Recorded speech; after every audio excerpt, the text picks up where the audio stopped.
Today we're diving deep into the shocking past and true identity of Monkey D. Dragon. Believe it or not, a jaw-dropping fact that Dragon was once a part of the Navy has been hidden away. Moreover, his profound connection with a genius scientist, Dr. Vegapunk, holds the key to the story. We're also going to explore why Dragon established the Revolutionary Army and raised a rebellion against the world government. If you find the upcoming theories intriguing, a like and channel subscription would be hugely appreciated, especially if you have new information or a different theory about Monkey D. Dragon. Please share your thoughts in the comments. Note, this video contains spoilers up to the most recent episodes, so proceed with caution. Without further ado, let's get into it. First, we shall explore the past of Dragon. It was revealed in Chapter 1066 that before forming the Revolutionary Army, he was a captain of the Self-Defense Army. But what was he doing and where was he before the Self-Defense Army? Concluding up front, I believe Dragon was formerly a Marine. There are three pieces of evidence to support this. 1. His unclear background. 2. His conversation with Vegapunk. 3. Garp's intention to make Luffy a Marine. Let's explore each of these in detail. Concerning the first point about Dragon's identity, from the words spoken to a young Sabo in Chapter 586, we understand that Dragon was born in the Goa Kingdom. I was also born in this country, however I still do not have the power to change this country. Monkey D. Dragon. He was a mystery man, not a trace of his background could be grasped. Nico Robin. However, Robin said this about Dragon in Chapter 432, when it was revealed he was Luffy's father. From this, we infer that Dragon was born in the Goa Kingdom, but raised somewhere else. Where was Dragon, whose background was entirely elusive, raised? I theorize it was in the Marines. Perhaps he concealed being Garp's son and assumed a false name due to his position with the Marines and threats from pirates. And that is, only a select few, like Sengoku, may have known that Dragon was Garp's son. Regarding the second point about the conversation with Vegapunk, the world government is a gigantic organization. There are especially many in the Marines who understand. Do not lose sight of your target, Dragon. Stella. I understand. This incident really hit hard. Monkey D. Dragon. Dragon replies, I understand, in the conversation with Vegapunk in Chapter 1066. It seems possible that he is responding not just to do not lose sight of your target, but also to there are many in the Marines who understand. This might indicate that Dragon, having once been a Marine, knows there are people within the Marines with various thoughts. Lastly, regarding Garp trying to make Luffy a Marine, I trained you to become a strong Marine. Monkey D. Garp. As clear from this line in Chapter 432, Garp intended to make his grandson Luffy a Marine. Thus, it's highly plausible that he intended for his son Dragon to become a Marine too. Moreover, 50 years ago, when Dragon was a child, Garp was busy with work and did not have as much freedom, resulting in Dragon becoming a criminal. Reflecting on this, Garp raised Luffy himself and then entrusted him to the reliable Daiden. These are the reasons to think that Dragon was formerly a Marine. So what was the catalyst that made Dragon start questioning the world government? And when he was in the Marines, he experiences Fisher Tiger's death concerning Koala. And in Sabo's case, the response to Goa Kingdom's Gray Terminal. These cases may have gradually deepened their questions about the world government. Next, regarding the second point about the nickname Rebel Dragon. The dragon in his alias Rebel Dragon is not from his name, but from the Celestial Dragon. Currently, Dragon, who is trying to change the world led by the Celestial Dragons, might indicate that he was involved with the Celestial Dragons even when he was a Marine. From this, I hypothesize that Dragon was involved in special missions related to the Celestial Dragons during his time as a Marine. And the experiences that triggered his anti-world government ideology were likely suppression missions related to incidents caused by the Celestial Dragons. Having developed doubts about the ways of the world government, Dragon may have left the Marines and began his activities with the Self-Defense Army. Although the specific time period is unclear, it has been confirmed in Chapter 1066 that Dragon was the captain of the Self-Defense Army during the O'Hara incident depicted therein. While nothing has yet been revealed about the Self-Defense Army, the name is thought to derive from the concepts of freedom and a volunteer army. A volunteer army refers to combatants who voluntarily participate in combat. Taking this into account, the Self-Defense Army appears to be an organization dedicated to protecting people's freedom. They also assist those caught up in revolutions, disasters, or wars, and at times supporting those seeking freedom as a military force. It can be thought of as a volunteer group fighting in such a way. The biggest difference between the Revolutionary Army and the Self-Defense Army is their scale. While the Revolutionary Army aims to directly overthrow the world government, the Self-Defense Army might have been an organization dealing with issues on a national scale. Also during this time with the Self-Defense Army, Dragon encounters Dr. Clover and Vegapunk. I was acquainted with Old Man Clover, Monkey D. Dragon. In Chapter 1066, Dragon spoke of being acquainted with Dr. Clover. According to Vegapunk, Dr. Clover seemed to be a mischievous man who traveled all around the world. Therefore, it is thought that Dragon was attracted to Dr. Clover's passionate historical research. I was amazed to hear it. You finally became a government dog, even though you reject our Self-Defense Army recruitment. Monkey D. Dragon. Also in Chapter 1066, it was revealed that Dragon had repeatedly invited Vegapunk to join the Self-Defense Army. Merely expressing an opinion against the unfairness that gained the name law, powerless scholars were crushed with violence. I will create an army that can fight. Watch me, Vegapunk. I will change the world. Monkey D. Dragon. Then, 22 years ago, scholars from O'Hara, who were researching the history of the Void Century, were killed by the violence of the world government. Dragon decided to change the world on account of this. He creates the Revolutionary Army, an army capable of resisting suppression by the government's violence. And involved in the founding of the Revolutionary Army, along with Dragon, were Imperio Ivankov and Bartholomew Kuma. I believe these two and Dragon were comrades during their Self-Defense Army days. This is because the uniform Dragon wore in O'Hara, thought to be that of the Self-Defense Army, and the attire Kuma wore when the formation of the Revolutionary Army was discussed are the same. Furthermore, the tattoo on Dragon's face was not there 22 years ago. This might be something he engraved on his face as a symbol of his determination to create the Revolutionary Army and change the world. Maybe it's like that animal homing instinct, perhaps. Is there a home in the East Blue? Maybe a family you're thinking of? What do you think? Imperio Ivankov. Stop prying into my background, Eva. Monkey D. Dragon. And in Chapter 539, during Ivankov's flashback scene, Dragon says to stop prying into his background. From this, it seems that even between Dragon and Ivankov, who is a founding member of the Revolutionary Army, they do not know each other's backgrounds. Therefore, Dragon probably does not know anything about Kuma's circumstances or past, who is also a founding member like Ivankov. So when Kuma returned from Marijois losing his self-awareness or not knowing his objectives, it confused Dragon. When Kuma suddenly went somewhere, Dragon might have been thrown into confusion not knowing these things. Next, let's consider Dragon's wife. Being Dragon's wife, she is also Luffy's mother. In Volume 78 of the SBS, Mr. Oda was asked, "Why are there so many characters whose mothers are dead or unknown?" He answered, "Because the antonym of adventure is mother." Moreover, Mayuma Tanaka, the voice actor for Luffy, has often said in interviews that she has asked Mr. Oda why he doesn't depict mothers.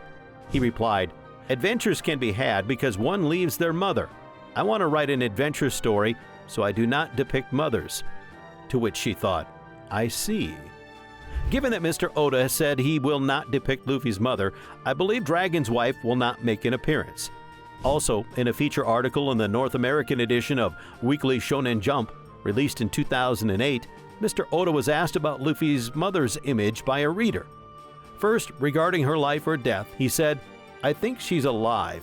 I'm still pondering this." Further, he said, "If she appears in the story, maybe she'll be a very strong woman, a strong, stereotypically middle-aged woman with a perm." These characteristics completely match Dayton, and since this was in 2008, which is during the Sabati Archipelago and Amazon Lily arcs, Dayton had not yet appeared. Also, since Dayton is a parental figure to Luffy, there's no mistake that she is a mother. From these things, the mother described in this article is thought to be Dayton, Luffy's foster mother, not his biological mother. However, this information is old, and it doesn't entirely rule out the possibility of Luffy's mother, i.e. Dragon's wife, appearing in the story in the future. Therefore, might there not be something written about Dragon's wife or how they met, along with Dragon's past in the future story? Next, let's discuss Dragon's Devil Fruit ability. To conclude up front, I believe Dragon's Devil Fruit is a Logia type, specifically the Wind fruit. And there are two main reasons for this belief. 1. The relationship between Dragon and Wind. 2. The relationship between Hanuman and Vayu. Let's take a look at these. First, let's talk about the relationship between Dragon and Wind. Why are you helping that man? Dragon! Smoker. In Chapter 100, in Logetown, Luffy gets caught by Smoker, but a sudden gust of wind allows Luffy to escape from Smoker.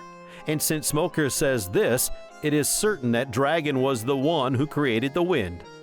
Also in Chapter 586, when the Celestial Dragons visit the Goa Kingdom, the kingdom decides to burn down Grey Terminal, the nation's disgrace. At that time, Dragon created a path by generating wind to help the people surrounded by flames. Therefore, it can be said that Dragon's ability relates to wind. Next, let's delve into the second point, the relationship between Hanuman and Vayu. Hanuman, the monkey god who appears in Indian mythology, is frequently theorized on social media to be the model for Luffy. The rationale for this includes the new technique, Bajulangan, used against Kaido in Chapter 1048, which incorporates the words monkey god. Furthermore, both Hanuman and Luffy share similarities in their attire. Red on top, blue below. Hanuman, capable of changing forms and possessing 5 faces, shares several common points with Luffy.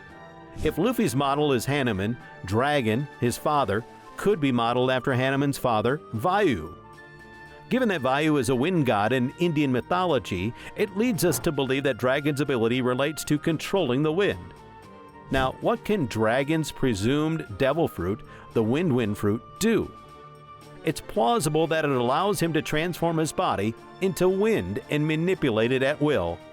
Moreover, by converting his body into wind, he could move at high speeds, attack by compressing and launching air at opponents, and potentially defend by enveloping his body with wind.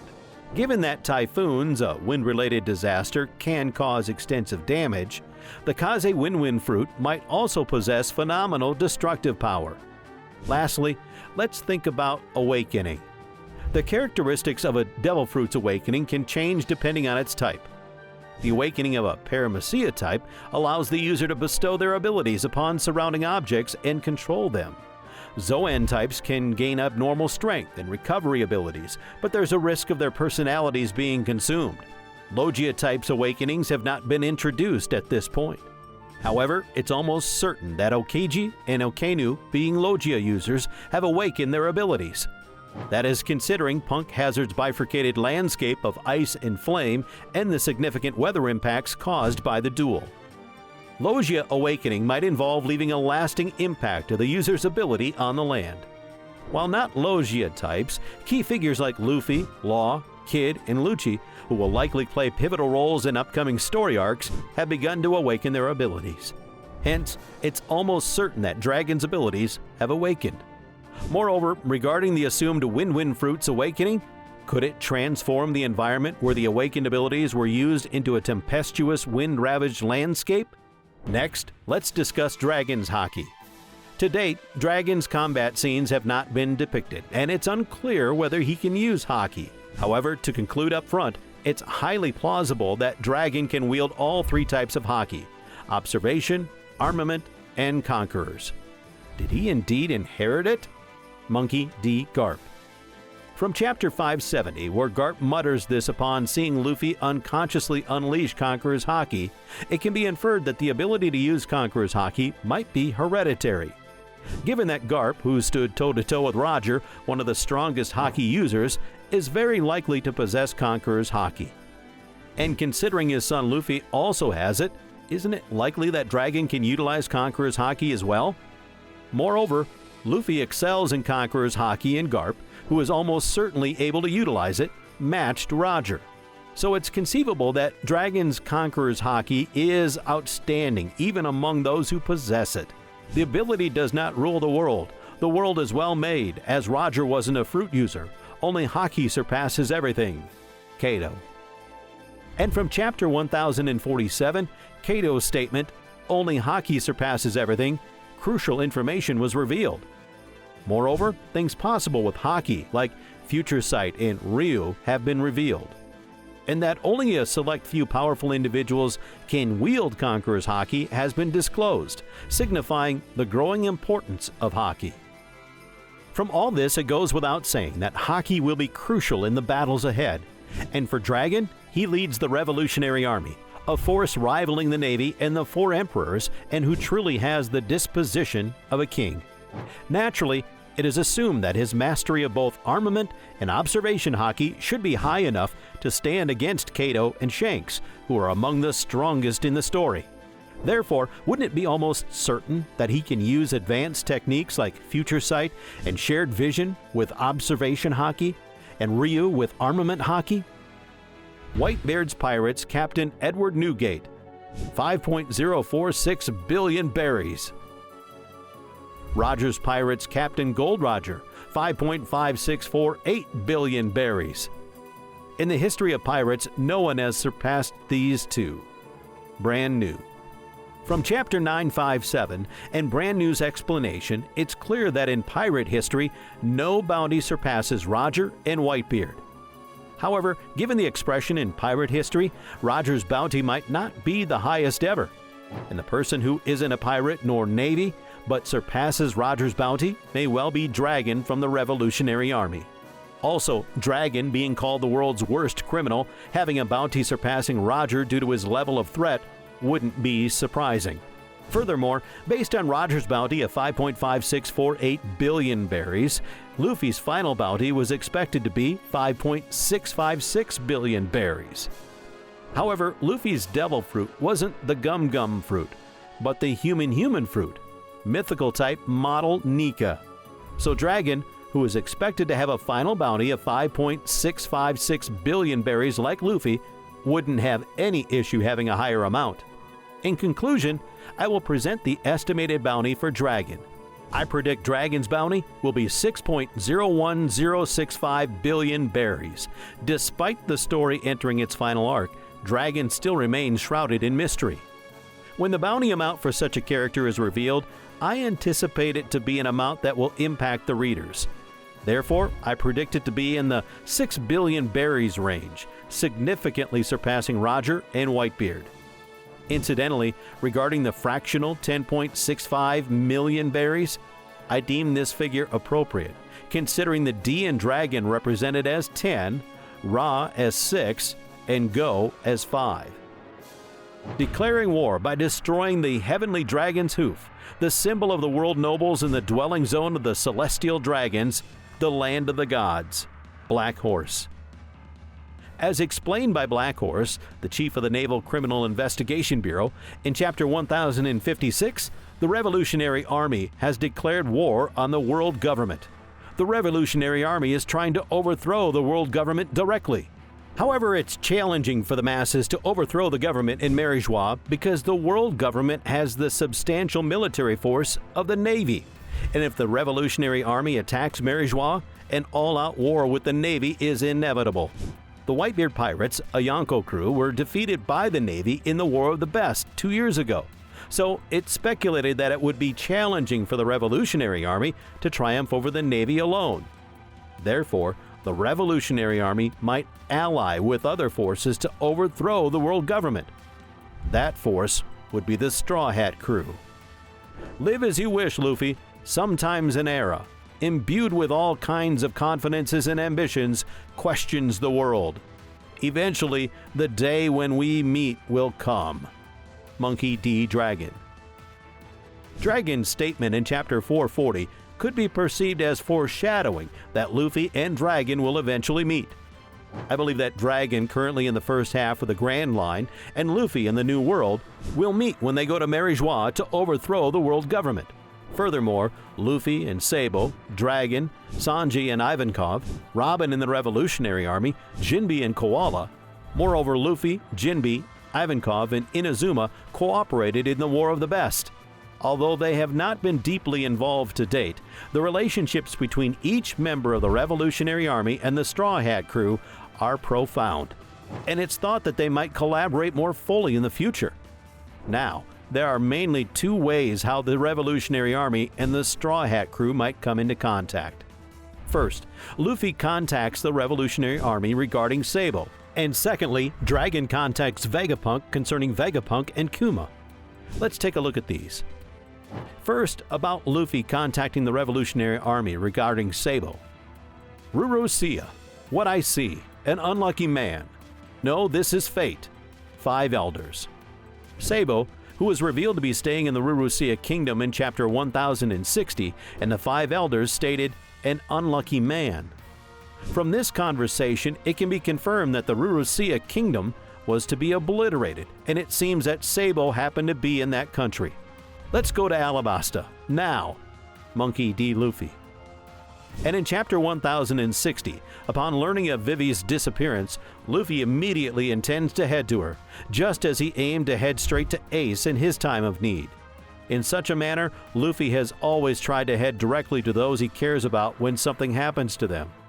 Therefore, it's thought that Luffy, after being told by Saturn Saint in Egghead, or after learning of Sabo's incident in the newspaper, will likely try to head to the Rurosia Kingdom immediately. However, the Rurosia Kingdom has already been eradicated and is in the first half of the Grand Line. Therefore, I believe that the suggestion of Vegapunk or Robin, they will first contact the Revolutionary Army. Next, the second part is about Dragon contacting Vegapunk regarding Vegapunk and Kuma. Geniuses, you see, you can foresee their own futures. Dr. Vegapunk Shaka. What are you talking about? Vegapunk. Monkey D. Dragon. I will probably die soon. Dr. Vegapunk Shaka. Stop joking. That's not funny at all. Monkey D. Dragon. I wanted you to hear it. Dragon. Dr. Vegapunk Shaka. In chapter 1064, Vegapunk makes a statement to Dragon, hinting at his own death. And the relationship between Dragon and Vegapunk seems to be one of mutual respect and occasional advice, even having Dragon try to recruit Vegapunk to the Revolutionary Army in the past. In other words, they are presumed to be friends. And Dragon, having heard Vegapunk's ominous words, is likely to contact Vegapunk, concerned for his friend and seeking to understand Kuma's inexplicable behavior. Summarizing the above, there are two patterns in which the Revolutionary Army and the Straw Hat crew may come into contact. At that timing, Dragon proposes an alliance to Luffy, and there are two possible responses from Luffy. The first is agreeing with 2 words, like when the Straw Hat crew formed an alliance with Law at Punk Hazard. The second is the possibility of refusing, saying no. That's because Luffy's goal is to become the Pirate King. While he caused a huge commotion in the 3 major institutions of the world government, Enies Lobby, Impel Down, and Marineford, all of it was to save someone important. In other words, Luffy is not interested in overthrowing the world government. However, the Revolutionary Army is a trustworthy organization, not a dubious unknown entity. Therefore, it is thought that with mature individuals like Robin and Jinbe intervening, the Straw Hat crew will eventually form an alliance with the Revolutionary Army. So, I've been considering it like this. But what do you all think? That's all for today. This channel posts summaries, explanations, and ranking videos related to One Piece. If you like One Piece, we would be happy if you could support us by subscribing to our channel and commenting. Thank you for watching till the end. See you in the next video.